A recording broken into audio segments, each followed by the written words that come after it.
Bapak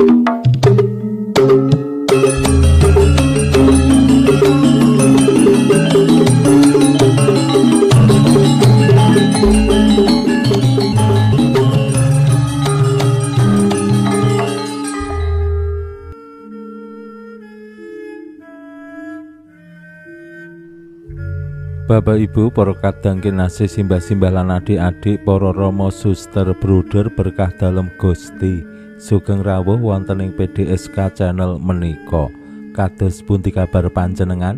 Mugi-mugi bagas kasarasan kesehatan kawilujengan tansah mengku kula panjenengan sami anggenipun nglampahi gesang ing dinten menika, lan mugi-mugi lumantar panglimbang basa Jawi waosan Injil kula panjenengan sansaya saged gayuh iman kapitadosan ingkang leres lan mantep. Langkung-langkung anggenipun kula panjenengan sansaya saged nglampahi gesang menika kanthi penuh kawicaksanan. Anggenipun bangun pasrawungan menika nggih wang sinawang.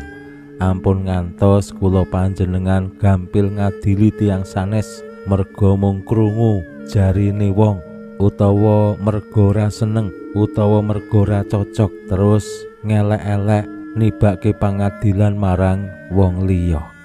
Menika temtu dados tandha yen awake dhewe kurang wicaksana. Gesang sesarengan menika ya wang sinawang. Awake dhewe duweni luput, mbok menawa wong liya ya duweni luput. Awake dhewe duwe kasekengan, wong liya ya duwe kasekengan. Nek awake dhewe sengit karo wong liya, mbok menawa wong liya ya ana sing sengit karo awake dhewe. Boten wonten tiyang sing sampurna ing alam donya menika. Pramila gesang sesarengan sing nampi kasekengan lan tansah bangun katresnan sing jati menika temtu penting.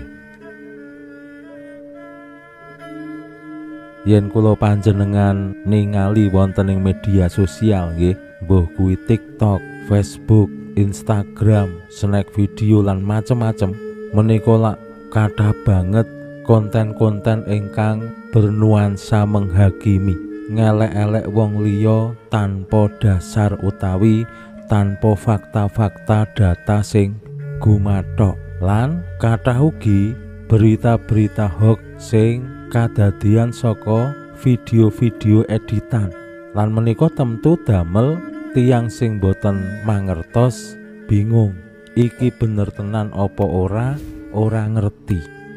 Kanthi media sosial tiyang lajeng giring dumateng narasi-narasi tertentu sing jane rung mesti bener dianggep bener. Nah menika salah setunggal tantangan ing zaman modern ingkang kula panjenengan adepi. Zaman menika nyawang tiyang boten namung sacara langsung ning lewat media sosial. Ngelek-elek wong boten sacara langsung ning lewat media sosial. Nah menika ndadosaken gesang sesarengan ing antarane umpamane wong loro sing ora seneng merga diupload ana ing media sosial, wong liya terus ngerti. Nek wong liya ngerti terus digiring, ana sing mihak sijine, ana sing mihak sijine meneh, marakake cerah sulaya, urip bebarengan dadi ora rukun. Gusti Yesus lumantar waosan Injil dinten menika paring pitedah lan tuntunan dumateng para murid dalem. Anggenipun nyantosake paguyuban komunitas para murid. Kados pundi para murid dikersakake aja gampang ngadili wong, ning ngadilono awakmu dhewe. Menika sing langkung penting supados menapa awake dhewe iso refleksi, iso evaluasi supaya sing dadi kesalahane awake dhewe wiwit awake dhewe benerake, sing dadi kasekengane awake dhewe wiwit awake dhewe santosake, aja ngasih nuntun awake dhewe marang piyawon. Pramila monggo kita pirengaken sabda dalem Gusti ing dinten menika lan kita wiwiti kanthi sembahyang sawetawis. Konjo ing asma dalem Hyang Rama saha Hyang Putra tuwin Hyang Roh Suci. Amin. Suawi sami munjuk. Gusti Yesus sabdo dalem yang Rama ingkang sampun manjalma, mugi karsa ngandika dhateng kawula wonten ing asepen ing telenging manah kawula. KBKO kekiyatan lan panglipur ingkang manjing ing sabdo dalem kapenuwana kawula mawira ing kawicaksanan dalem. Mugi-mugi srana anggen kawula maos lan mirengaken sabdo dalem, kawula sansaya nunggil ing sampeyan dalem. Amin. Waosan Injil kapethik saking Injil Matius bab 7 ayat 1 ngantos dumugi gangsal. Nalika samono Gusti Yesus ngandika marang para murid mangkene, "Aja padha ngadili, mundhak kowe genti diadili. Awit miturut pangadilan sing kok anggo, ya mangkono anggonmu bakal diadili, lan miturut ukuran sing kok anggo, ya mangkono anggonmu bakal diukur. Ya kene kowe ngawasake tatal ing mripating liyan lan ora weruh bala ing mripatmu dhewe. Bisa-bisane kowe kandha marang sedulurmu, dak jupuke tatal ing mripatmu iku, mongko ing mripatmu ana balok. Wong lamis, singkirna dhisik balok ing mripatmu iku, kareben pramana pandelengmu yen arep njupuk tatal ing mripate sedulurmu." Makaten sabdo dalem Gusti. Suawi sami munjuk. Gusti, kawula munjuk sembah nuwun karana sabdo dalem dadosa obor ingkang madangi margining gesang kawula. Katuntuna kawula sageta sabdo dalem menika numusi manah ngantos tansah ngrembaka kangge nggayuh gesang ing suwarga. Amin. Bapak Ibu para kadang kinasih simbah-simbah lan adik-adik, waosan Injil dinten menika kanthi cetha Gusti Yesus paring tuntunan dumateng para murid dalem anggenipun bangun pasrawungan, aja gampang ngadili. Mergane apa? Nek awake dhewe seneng ngadili, mengko awake dhewe ya bakal diadili. Lan ukuran-ukuran sing awake dhewe pigunakake kanggo ngadili, mengko ya bakal dianggokake marang awake dhewe. Menika hukum harmoni nggih.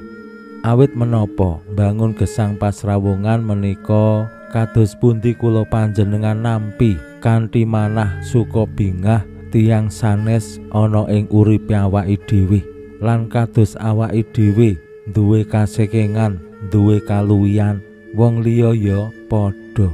Mila kula panjenengan nggih kedah wantun nampi kaluwihane wong liya ya kasekengane wong liya. Aja ngasi awake dhewe mung nampa kaluwihane ning ora gelem nampa kasekengane. Terus awake dhewe rumangsa sengit, rumangsa ora seneng marang kasekengane wong liya. Padahal menika ya dadi kasekengane awake dhewe. Amargi kula panjenengan kadangkala nyawang tiyang sanes mitrat ukurane awake dhewe, kae sugih merga apa aku ora, kae miskin merga apa aku sugih, kae pinter merga apa aku kurang pinter, kae sregep merga apa aku ora sregep, lan sapanunggalane. Awake dhewe bisa ngukur wong liya merga awake dhewe duwe ukuran-ukuran tertentu. Lan menika sing kadangkala ndadosaken urip bebarengan ora apik. Wonten ing media sosial nggih, umpamane bab mantan presiden kaping 7 Jokowi lan para pembenci-pembenci Jokowi. Menika lak ngantos sak menika tasih dados perkawis sing ora rampung-rampung. Lan dodok selai menapa menika lak ya ora cetha. Awit nggih mung nyawang wong liya merga sengit umpamane, nyawang wong liya merga eleke utawa dinilai elek. Padahal urip sing wicaksana menika ya nyawang eleke, nyawang apike kanthi imbang, supaya aja miring, supaya aja jomplang. termasuk yen awake dhewe nyawang diri pribadi kula panjenengan.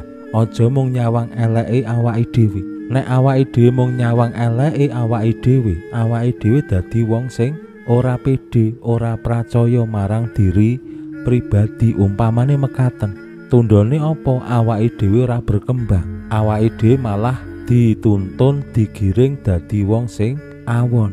Semanten ugi kocok wangsule nek awake dhewe mung nonton apike awake dhewe, mengko bisa-bisa awake dhewe dadi wong sing sombong. Pinuji Allah sakmenika sarta ing salami-laminipun. Salam sehat, salam bahagia, salam katentreman. Lan mugi-mugi lumantar panglimbang dinten menika kula panjenengan tansah jinangkung ing berkah dalem Gusti ingkang Maha Kuwasa, Hyang Rama saha Hyang Putra tuwinjang Roh Suci. Amin.